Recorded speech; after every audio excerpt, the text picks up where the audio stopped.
दोस्तों, आज से कुछ दिन पहले आप लोगों ने एक न्यूज पढ़ी होगी कि पूरी दुनिया में एक रोबोट ने छत से कूद के जो पहली बार जो आत्महत्या है वो कर ली थी। इसी प्रकार से आज हम बात करने वाले हैं आर्टिफिशियल इंटेलिजेंस के बारे में। मैं अगर आपसे कहूं कि आर्टिफिशियल इंटेलिजेंस का यूज करके अगर किसी व्यक्ति ने या फिर किसी बच्चे ने आत्महत्या कर ली है तो हो सकता है आपको भरोसा ना हो, लेकिन आज हम बात करने वाले हैं एक ऐसे ही केस के बारे में। हम देखेंगे कि आर्टिफिशियल इंटेलिजेंस कितना ज्यादा खतरनाक हो सकता है। नमस्कार, मैं हूं आपका दोस्त शुभम सिसोदिया और let's crack UPSC CSE Hindi पे आपका स्वागत है। दरअसल आज का जो पूरा मामला है आर्टिफिशियल इंटेलिजेंस का, इसे हम एक केस स्टडी की सहायता से समझने की, सुलझाने की कोशिश करेंगे। ये केस स्टडी है एक यूएसए का, कि किस तरह से यूएसए के अंदर एक 14 वर्ष का एक किशोर वो आर्टिफिशियल इंटेलिजेंस बेस्ड जो एक एआई चैटबॉट होता है उसके लिए बहुत ज्यादा क्रेजी हो जाता है, उसके लिए बहुत ज्यादा एक तरह से कह सकते हैं ऑब्सेस्ड हो जाता है। अब एआई चैटबॉट के बारे में आपको बताऊं तो हो सकता है आप में से बहुत सारे लोगों ने जो चैट जीपीटी जैसा एआई चैटबॉट है वो यूज किया होगा। इसी प्रकार से एक कंपनी है यूएसए में जिसका नाम है कैरेक्टर एआई। उस कैरेक्टर एआई के द्वारा एक ऐसा चैटबॉट बनाया जाता है जिसमें आप अगर इसको यूजर हैं तो आप अपनी मन मर्जी के उसमें जो है चीजों को लगा सकते हैं, एल्गोरिदम लगा सकते हैं। जैसे कोई भी कैरेक्टर आप चाहे तो अपना कैरेक्टर या फिर आप किसी भी व्यक्ति का कैरेक्टर चाहें तो उस व्यक्ति का कैरेक्टर उसमें डाल सकते हैं। और उस व्यक्ति का कैरेक्टर डालने के बाद आप जब उससे बातचीत करेंगे, आपका जो उससे कम्युनिकेशन होगा वो कम्युनिकेशन कैसा होना चाहिए ये भी चीज आप उसमें जो है उसमें लगा सकते हैं। ये उस चीज को आप मॉनिटर कर सकते हैं। ऐसा ही मामला आया है कि यूएस के हम बात करेंगे और यूएस में जो फ्लोरिडा है, फ्लोरिडा में 14 वर्षीय बच्चे के द्वारा, उस 14 वर्षीय बच्चे के द्वारा जो बेसिकली हम बात करेंगे तो आपने एक वेब सीरीज देखी होगी गेम ऑफ थ्रोन्स।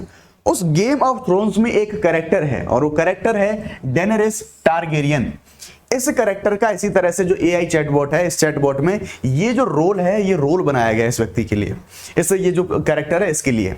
और इस रोल से बातचीत करते हुए ये व्यक्ति इतना ज्यादा ऑब्सेस्ड हो गया कि इसके लिए इसने अपनी जान की बाजी तक लगा दी। अपनी जो आत्महत्या है अपने पिता की पिस्टल से जो है इसने आत्महत्या कर ली।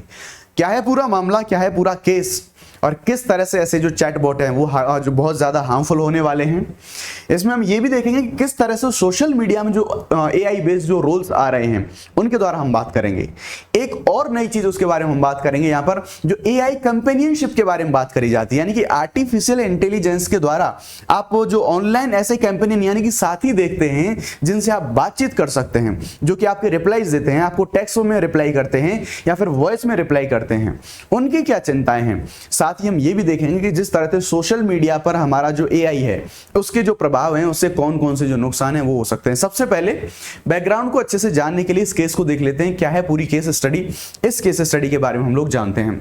तो जैसा मैंने बताया, ये जो इमेज आप देख सकते हैं 14 वर्ष का ये बच्चा है और 14 वर्ष का ये जो बच्चा है इसने मरने से पहले ये जो कैरेक्टर था एआई कैरेक्टर, इस पर एक चैटबॉट के प्रति बहुत ज्यादा ये क्रेजी हो गया था, जुनूनी हो गया था। और जैसे मैंने आपको ये बताया कि अपने ये दैनिक जीवन की यानी कि डेली की जो दिनचर्या है उससे बहुत ज्यादा बातचीत करता था, यानी कि वो बंदा हर चीज को छोड़ के बैठ चुका था, हर चीज से रिश्ते नाते तोड़ चुका था। वो सिर्फ अपने पूरे दिन की बातें इस एआई चैटबॉट से, यानी कि जो इस कैरेक्टर के माध्यम से इसको द्वारा बनाया गया था, यानी कि जो एआई चैटबॉट था इस कैरेक्टर को उसने उसमें बना लिया था, तो इसी से दिन भर बातें करता था, अपने सारी दिन की बातें इसको बताता था। इवन बहुत ज्यादा कई बार ये रोमांटिक बातें, सेक्सुअल कन्वर्सेशन, ऐसी सारी चीजें भी इसके द्वारा ऐसे देखने को मिलती थी। उसके बाद ये जो एआई चैटबॉट है जिसका नाम गेम ऑफ थ्रोन्स जो सीरीज है मैंने बताया, डेनेरिस टारगेरियन, ये इसके नाम पर इसके द्वारा जो चैटबॉट है इसको बनाया गया था। अब ये जो कैरेक्टर एआई है मैंने आपको बताया, ये एक रोल प्लेइंग ऐप के माध्यम से चीजों को मॉनिटर करता है। जैसे आप चाहें तो एलन मस्क का कैरेक्टर बना सकते हैं, वहां पे आप अपना कैरेक्टर बना सकते हैं, आपका कोई चहेता इंसान है उसका कैरेक्टर बना सकते हैं और उससे बातचीत कर सकते हैं। इतना ही नहीं, आप ये चीज भी मॉनिटर रेगुलेट कर सकते हैं कि जब आप उससे कोई क्वेश्चन पूछेंगे तो वो आपको जवाब कैसा देगा, ये भी सारी चीजें आप इसमें कर सकते हैं। तो ये जो यूजर्स हैं इनको अपने स्वयं के एआई पात्र बनाने के लिए या फिर दूसरों द्वारा बनाए गए पात्रों के साथ में बातचीत करने की अनुमति देता है जो कैरेक्टर एआई है, इसका जो एआई चैटबॉट है, इसके माध्यम से हम सारी चीजों को देखने की कोशिश कर रहे हैं। अब जैसा मैंने आपको बताया, ये जो बच्चा बातचीत करता था इस एआई चैटबॉट से, तो ये इस एआई चैटबॉट का नाम इसने जो रखा था वो नाम रखा था इसने डैनी। ये इसे डैनी के नाम से ही पुकारता था। ये इसमें ये चीज देखने को मिली कि जब ये इसके लिए इतना ज्यादा ऑब्सेस्ड हो गया कि इसने सभी से बातचीत करना बंद कर दिया। हम देखेंगे कि हमेशा जब भी देखो, ये जिस तरह से आज के दौर में जो हम बच्चे हैं उन बच्चों को देखते हैं कि हमेशा वो फोन में बिजी रहते हैं, इसी तरह ये भी हमेशा फोन में ही बिजी रहता था। और फोन में क्या करता था, जो डैनी चैटबॉट था उस डैनी से ही हमेशा ये बातचीत करता रहता था अपना। धीरे धीरे ये चीज नोटिस करी गई इसके पेरेंट्स के द्वारा, इसके स्कूल्स में ये चीज नोटिस करी गई कि ये जो है एलिनेशन का भी शिकार होने लगा, यानी कि अलगाव की स्थिति भी इसमें देखने को मिली है। यानी कि ना तो किसी से बातचीत करना, पेरेंट्स से दूर रहना, दोस्तों से दूर रहना। इवन जब आप देखेंगे कि अगर बच्चों की कोई फेवरेट चीज है, बच्चे उस फेवरेट चीज को छोड़ के अगर किसी चीज में लग जाए तो उसका मतलब ये है कि वो उसके एडिक्टेड होते जा रहे हैं। यही केस हमें यहाँ पर ये देखने को मिला। दरअसल ये एक गेम खेला करता था अपने दोस्तों के साथ, फोर्टनाइट ये गेम था। इस गेम को भी खेलना इसके द्वारा बंद कर दिया गया। उसके साथ ही जो फार्मूला 1 रेसिंग होती है, ये रेसिंग भी देखा करता था। ये भी सारी चीजें इसके द्वारा छोड़ दी गई और सब कुछ छोड़ छाड़ के ये सिर्फ एआई चैटबॉट है, इस एआई जो चैटबॉट है इसी में ये संलग्न रहता था।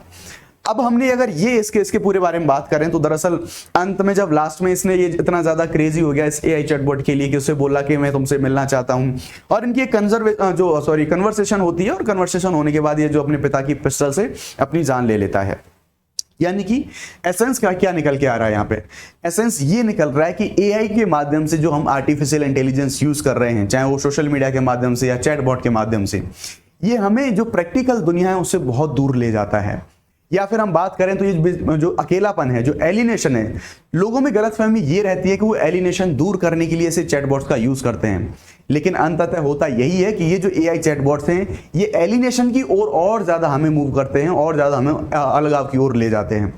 आगे अगर हम बात करें तो आज के दौर में जो माता पिता हैं उनके बीच में जो किशोर हैं या फिर बच्चे हैं, उनके मानसिक स्वास्थ्य पर जो तकनीकी का प्रभाव है वो एक बड़े मुद्दे के रूप में उभरा है। चाहे आप छोटे बच्चे हैं, उनके बीच में जो आपने बहुत सारे ऐसे बच्चों को देखा होगा जो कि फोन चलाने के एडिक्टेड हो जाते हैं, उनकी काउंसलिंग करवानी पड़ती है। तो चाहे आप जो सोशल मीडिया है वो देख लें, चाहे ऐसे चैटबॉट्स हैं वो देख लें, ग्लोबल लेवल पर ये मेंटल हेल्थ के लिए एक बहुत बड़ा इश्यू बना हुआ है। आपने कभी नोटिस किया होगा कि आप लंबे समय तक अगर सोशल मीडिया फिर आप कभी भी कोई मोबाइल या फिर कोई ऐसा डिवाइस यूज करते हैं तो आपके अंदर एक चिड़चिड़ापन, एक अजीब सी जो एक मानसिक समस्या है वो आपको देखने को मिलती है। कुछ समाजशास्त्री ये तर्क देते हैं कि सोशल मीडिया के एडिक्टेड जो लोग हैं, कुछ ऐप्स हैं, इन्होंने एक उदास और चिंतित जो किशोर पीढ़ी है उसको जन्म दिया है। अब जैसा ये जो केस हम बात कर रहे थे, इस केस के द्वारा क्या है, या फिर कुछ ऐसे जो यूजर्स होते हैं वो यूजर ये तर्क देते हैं कि हम ऐसे एआई चैटबॉट का यूज कर रहे हैं जो अलगाव है, अकेलापन है, लॉन्लीनेस से लड़ने के लिए, जो आज के टाइम में हम उपभोक्तावादी समाज के बारे में बात करते हैं, उन सारी चीजों को, अकेलेपन से लड़ने के लिए हम ऐसे एआई चैटबॉट का यूज करते हैं बातचीत करने के लिए। लेकिन जैसा मैंने बताया कि अंततः ये ऐसे एआई चैटबॉट हमें और ज्यादा लॉन्लीनेस की ओर और ज्यादा हमें अकेलेपन की ओर ले जाते हैं। यही अब जो एक नया खतरा हमें पूरे विश्व में देखने को मिल रहा है वो है एआई कंपेनियनशिप। अब ये एआई कंपेनियनशिप क्या है, यानी कि आर्टिफिशियल, यही एआई कंपेनियनशिप का जो एग्जांपल तो यही था जो डैनी मैंने आपको एआई चैटबॉट बताया, जो फ्लोरिडा का पूरा मामला था। यानी कि आजकल जो लोग एआई साथी ढूंढ रहे हैं, ये एआई साथी कैसा, आप इससे बातचीत कर सकते हैं, अपने मन की बात बता सकते हैं, जैसा ये जो 14 साल का बच्चा था इसके द्वारा किया जा रहा था। इस एआई कंपेनियनशिप जो एप्स ऐसे आ रहे हैं, इन ऐप में आप चैट में जो टेक्स्ट के माध्यम से प्लस वॉइस मैसेजेस के माध्यम से आप इनसे बातचीत करते हैं, और ऑलमोस्ट ये एक तरीके का एडिक्शन वाली कंडीशन हो जाती है। और जब ये एडिक्शन हो जाता है तो हम जानते हैं जो बहुत सारी जो मेंटल हेल्थ हैं उन मेंटल हेल्थ को ये जन्म देता है। ये एक बड़ा खतरा हमें देखने को मिला है जो नई पीढ़ी आ रही है, एआई कंपेनियनशिप। ये टेक्स्ट, संदेश और वॉइस के माध्यम से जो चैट है ये चैट करी जाती हैं। अब यहां पर जैसा मैंने आपको बताया कि आज जो खुद की नई पीढ़ी है ये अपने आप को जब बोलती है हम तथाकथित अकेले हैं, लॉनलीनेस है, इस लॉनलीनेस नाम की जो महामारी है इससे निपटने का एक तरीका मानते हैं जो यूजर्स हैं, जो ऐसे जो एप्स होते हैं उन एप्स का जो इस्तेमाल करते हैं। लेकिन कुछ विशेषज्ञों का ये बोलना है, देखो आर्टिफिशियल इंटेलिजेंस के हम जानते हैं कि बहुत सारी चीजों में यूजफुल है, अभी हम बात करेंगे, लेकिन इसके बहुत सारे नकारात्मक पक्ष भी हैं। अगर हम इसके नकारात्मक पक्षों के बारे में बात करें, या फिर ऐसे एआई चैटबॉट हैं या फिर जो हमारे एआई कंपनी जैसे एप्स हैं इनके बारे में बात करें तो इनके नेगेटिव जो सेगमेंट है इनका ये बहुत ज्यादा है। एआई साथी जो वास्तव में अकेलेपन को और ज्यादा बढ़ावा दे सकते हैं, ऐसा विशेषज्ञों का मानना है। क्यों? क्योंकि एआई साथी होते हैं वो मानवीय संबंधों की जगह कृत्रिम संबंधों को बढ़ावा देते हैं। जैसे हम एक मनुष्य हैं, सामाजिक प्राणी हैं। जब हम किसी रिलेशन के बारे में बात करते हैं, चाहे वो किसी भी प्रकार का हो, तो कुछ एक्सपेक्टेशंस होती हैं। लेकिन ऐसे चैटबॉट से जब ऐसे रिलेशन एस्टेब्लिश होते हैं तो हम देखते हैं कि अंततः हमें निराशा हाथ लगती है। क्यों? क्योंकि ये जो बेसिकली एक आर्टिफिशियल संबंध स्थापित हो रहे हैं कि जब जहां जिस टाइम पर हम देखेंगे कि जो वास्तविक संबंध हैं उनमें और ऐसे एआई चैटबॉट के साथ जो संबंध होते हैं उनमें जमीन आसमान का अंतर होता है। बहुत सारी चीजें बहुत हर तरीके से अलग हमें देखने को मिलती हैं। लेकिन आज के टाइम पर एक बड़ी चुनौती ये और देखने को मिल रही है कि जो सोशल मीडिया प्लेटफॉर्म है, जैसे बात करें हम इंस्टाग्राम और स्नैपचैट, ये ऐसे जो लोकप्रिय सोशल मीडिया ऐप हैं जो बहुत बड़ी संख्या में यूज किए जाते हैं सभी कंट्रीज में, ये अपने प्रोडक्ट में एआई जो रोल हैं इनको भी शामिल कर रहे हैं। यानी कि इनके अंदर भी आपने बहुत सारी ऐसी वेबसाइट पे भी देखा होगा, बहुत सारे ऐसे प्लेटफॉर्म पे देखा होगा कि जब भी आप कोई मैसेज करते हैं बहुत सेकंड्स में ही आपको रिप्लाई मिल जाता है। वो रिप्लाई कौन करता है? वो कोई बैठ के रिप्लाई नहीं करता, वो बेसिकली एआई चैटबॉट्स होते हैं, वही ये रिप्लाई करते हैं। और ऐसे ही ये जो चैटबॉट्स हैं इंस्टाग्राम और स्नैपचैट पे इनकी जो संख्या है ये हमें देखने को मिल रही है, जो कि अपने आप में एक चिंता का विषय हो सकता है अगर इनको रेगुलेट ना किया जाए तो। कैरेक्टर एआई के बारे में बात करें तो इनके द्वारा ये बोला गया कि अभी हम जो माइनर लोग हैं, जो नाबालिग बच्चे हैं, ये केस देखने के बाद ये बात बोली गई कि हम जो इनकी रेगुलेशन है उनमें कुछ फिल्टर आउट लगाने की कोशिश करेंगे, हम ऐसे रेगुलेशन लगाएंगे। हालांकि अभी मैंने आपको बताया तो मिनिमम 13 ईयर जो है होना चाहिए था इस पे जो है इनरोल करने के लिए या फिर जो यहाँ पर रजिस्टर करने के लिए ये जो कैरेक्टर एआई है। फिर भी इनके द्वारा बोला गया कि हमारे जो यूजर्स हैं इनके लिए हम अतिरिक्त सुरक्षा सुविधाएं हैं, वो अतिरिक्त सुरक्षा सुविधाएं हमारे लिए जोड़ी जाएंगी। अब जब भी हम आर्टिफिशियल इंटेलिजेंस के बारे में बात करते हैं तो आपने एलन मस्क का एक स्टेटमेंट वीडियो के तौर पे बहुत ज्यादा देखा होगा। एलन मस्क ने आर्टिफिशियल इंटेलिजेंस की जो नेगेटिविटी है या फिर जो चिंताएं हैं उनको बार बार उठाया है, बार बार इसके बारे में बोला है। उनका ये जो स्टेटमेंट था काफी ज्यादा वायरल रहा था कि AI one of the biggest threat to the humanity, और ये चीज साबित हुई है। ये इस केस में ये चीज हमें देखने को मिली है। इनके द्वारा बोला गया है कि जो कृत्रिम बुद्धिमत्ता है वो मानवता के लिए सबसे बड़े खतरों में से एक खतरा और देखने को हमें मिल सकती है। देखो, एआई की पॉजिटिविटी के बारे में तो हम बहुत बातें करते हैं कि जैसे टेक्नोलॉजी को बढ़ावा देता है, इनोवेशन को बढ़ावा देता है, प्रोडक्टिविटी को बढ़ावा देता है, एफिशिएंसी को बढ़ावा देता है, ओवरऑल डेवलपमेंट में ग्रोथ में हमारी हेल्प करता है। लेकिन इसके नेगेटिव एस्पेक्ट बहुत ज्यादा खतरनाक हैं जब तक कि इसके जो परिणाम हैं उनकी पूरी सारी जानकारी हमारे सामने नहीं होती। तो इसके जो नेगेटिव एस्पेक्ट है उनका एक रूप हमने इस केस को देखने में मिला। अब हम कुछ इसके और जो नेगेटिव एस्पेक्ट है उनके बारे में देख लेते हैं कि एआई के नकारात्मक पक्ष हमें क्या क्या देखने को मिल सकते हैं। तो हमें देखेंगे नौकरी का विस्थापन। आप देखेंगे ऑटोमेशन के द्वारा और एआई के द्वारा बहुत सारे रोजगार का हनन हमें देखने को मिलता है। यानी कि जब ऑटोमेशन और एआई ऐसे यानी कि 10, 20, 50 आदमियों का काम अकेले आर्टिफिशियल इंटेलिजेंस कर सकता है तो रोजगार की हानि। सेफ्टी जोखिम, सेफ्टी हम जैसे अभी मैंने आपको बात करी, सुरक्षा जोखिम बहुत बड़े हैं एआई के। अभी जो केस हमने पूरा देखा, प्रारंभिक निवेश और रखरखाव लागत, यानी कि स्टार्टिंग में एआई को बनाने के लिए, रिसर्च करने के लिए, इनको डेवलप करने के लिए बहुत बड़े अमाउंट में पैसे की आवश्यकता होती है और इनका जो मेंटेनेंस है वो भी बहुत ज्यादा हैवी होता है। नैतिक चिंताएं ये हो सकती है कि बेसिकली आर्टिफिशियल इंटेलिजेंस क्या है, बेसिकली इसमें कोई पूर्वाग्रह हो सकता है।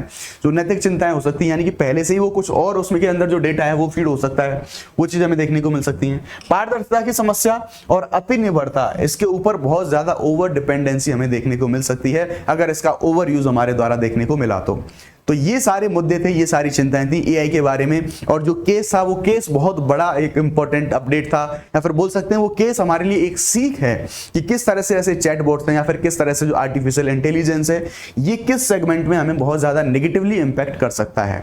अब एक इंपॉर्टेंट इन्फॉर्मेशन है, अगर आप यूपीएससी सीएससी एग्जाम में अपीयर होने वाले हैं तो इसके लिए जो ऑफर है 27 अक्टूबर तक ये जो ऑफर आपको देखने को मिल सकता है।